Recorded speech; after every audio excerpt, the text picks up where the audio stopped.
Hari Om. Let us now continue with this topic where we were looking at seeking security is natural. If you are controlled by a set of instincts, then you need not think about whether the means you employ is right or wrong. If you live in India and leave a couple of bananas on the window, and a monkey comes along and takes them away, you cannot say the monkey is a thief. At the most, you can say that you were careless. When you know there are monkeys around, you have to keep certain things away from them, isn't it? Whatever a monkey does, that action cannot be labeled as wrong because it is controlled by its own instincts. So the monkey is always right and is not responsible for what it does. This is what is meant by swabhava, one's own nature. Only when there is a choice is there right and wrong. Wherever choice is involved, you cannot avoid the concept of right and wrong. There can be proper choice and improper choice. Now, if this knowledge of what is proper and improper is to be given to you by an educational institution, it will definitely be denied to a lot of people, thereby making it possible for them to destroy themselves. Just as the monkey is given an instinctive knowledge of gravitation for its survival, so too a human being is given a common sense knowledge with reference to what is good and not good for him or her. No institution is required to teach such knowledge. That I should not get hurt, for example, is a piece of knowledge. A mother and father need not teach this common sense knowledge to their child because the child already knows it. So, when I know I should not get hurt, I also understand that, like me, everyone else is aware of this fact. I also know exactly what is expected of me by others. I do not expect you to hurt me, just as you do not expect me to hurt you. No one needs to be taught this knowledge. Because I have to choose, this knowledge is not left to education. It must be known to me. When I choose a means of action or perform an action, I must necessarily see whether it will hurt me or hurt anyone else or anything else. Knowledge of this moral order is what we mean when we say knowledge is born of common sense. A moral order is known to you. That you do not want to be robbed and that no one else wants to be robbed is very well known. You do not want to be cheated or deceived, nor does anyone else want to be cheated or deceived by you. You do not want to be the target of anyone's anger, hatred, or jealousy. You also know very well that no one wants to be the target of yours. To put it positively, you want others to sympathize with you, to understand you, and others also want you to understand them. You want others to help you when you are in trouble. Others also want your help when they are in trouble. There are many values involved in a moral order: non injury, ahimsa, absence of deception, speaking the truth, compassion, sharing, absence of jealousy, absence of hatred, and so on, all of which are connected to each other. With reference to the behavior of others, we are very clear. So, this particular knowledge is with us, with all of us, and is gathered by common sense.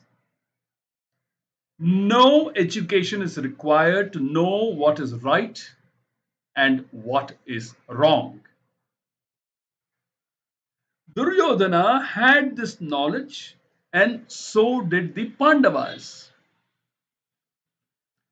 However, problems arise because of our priorities, which is why we settle for compromises.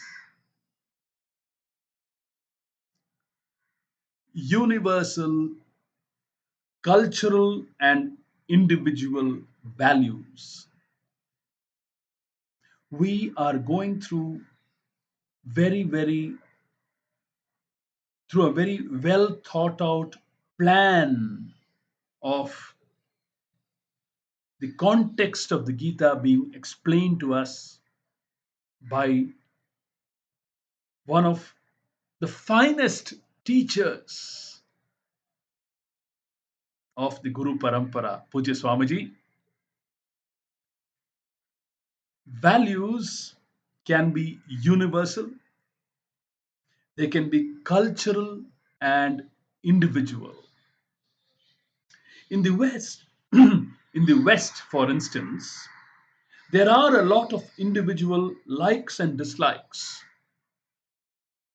In fact, people are taught to develop them at a very young age.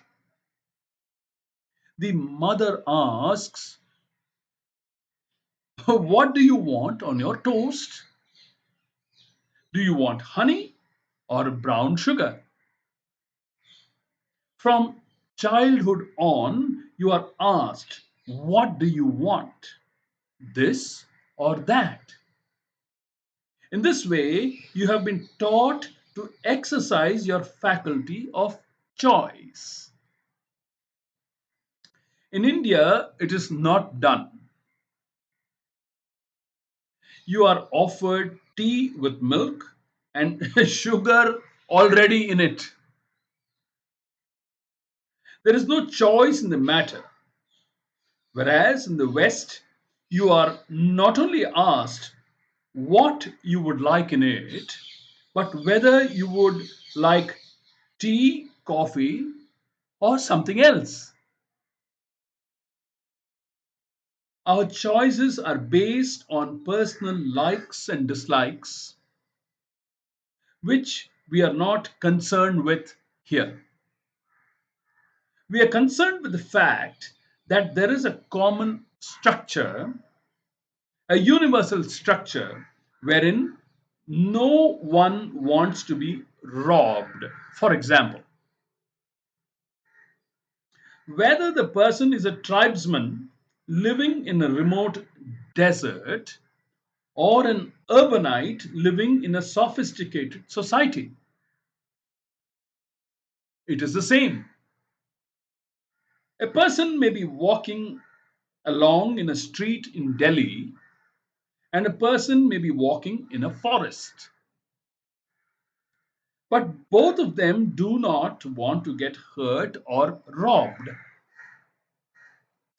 No one says, because New York City is such a wonderful city, I want to get mugged here. No one wants to get mugged anywhere. Therefore, there is a structure that we all commonly sense, a structure which is already there. This universal structure that is already there is a moral structure. It comes up in the Gita itself later on, and Swamiji says, I will talk about it more then. The word dharma refers to this structure, this order, which includes the ecological order. This dharma is known to me, to you, and everybody else. Money, power, name, and influence are not universal values. You may seek money as a form of security and be prepared to destroy your name for it. There will also be another person who is ready to give up his or her money for the sake of power, name, or influence. Although name, influence, money, and power are generally sought after, they are not universal.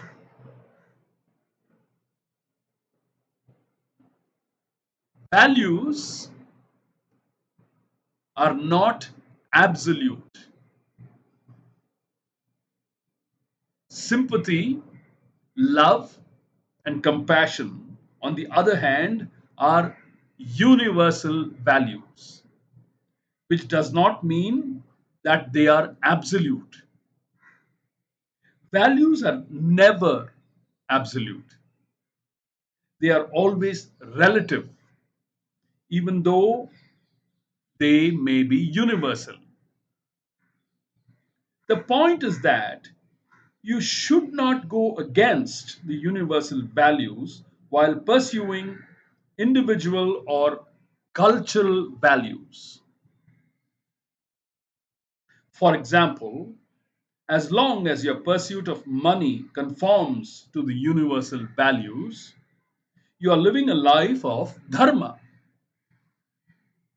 Whereas if your pursuit, whether for money, power, or pleasure, comes into conflict with the universal values, then there is adharma.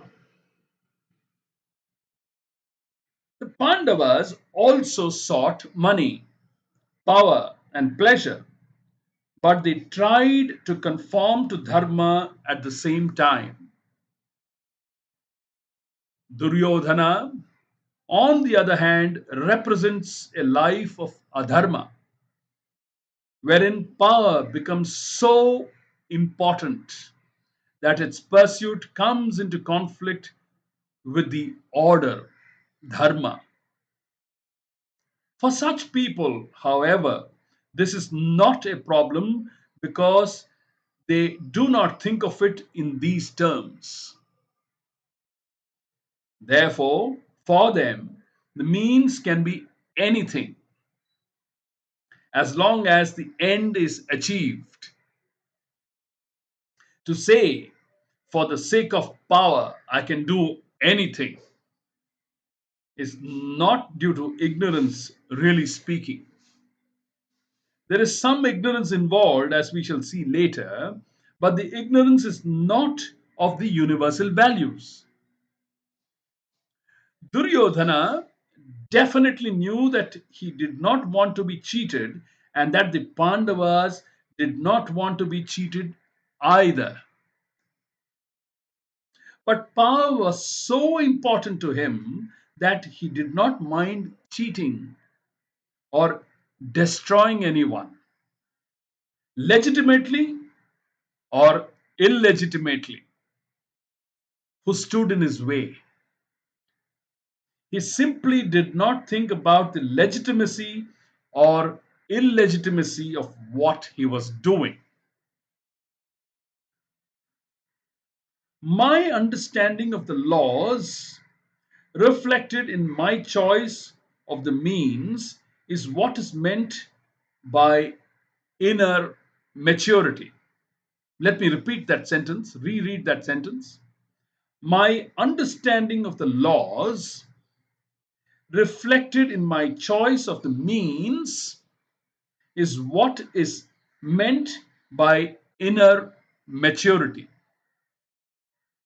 When I choose a means which is not proper for the sake of money, I go against the order, dharma, for the sake of money because I do not understand what I lose. I only know what I gain, money, which is very important to me.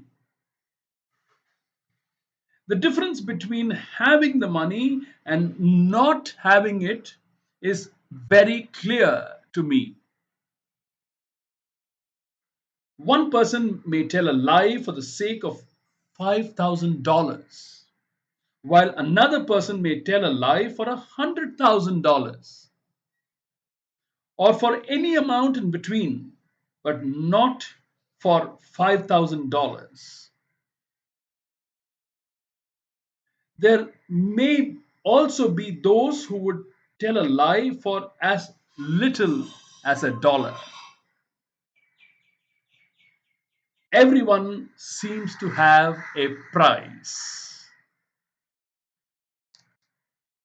We will explore these pages more and more in the upcoming capsules. Hari Om. Om Durjana Sajjano Bhuyat Sajjanas Shantimapnuyat Shanto Muccheta Bandhebhyah Muktaschanyan Vimochayet Sarve Bhavantu Sukhinah सर्वे सन्तु निरामयाः सर्वे भद्राणि पश्यन्तु मा कश्चित् दुःखभाग् भवेत् ॐ पूर्णमदः पूर्णमिदं पूर्णात् पूर्णमुदच्यते पूर्णस्य पूर्णमादाय पूर्णमेवावशिष्यते ॐ शान्ति शान्ति शान्तिः हरिः ॐ श्रीगुरुभ्यो नमः हरिः ॐ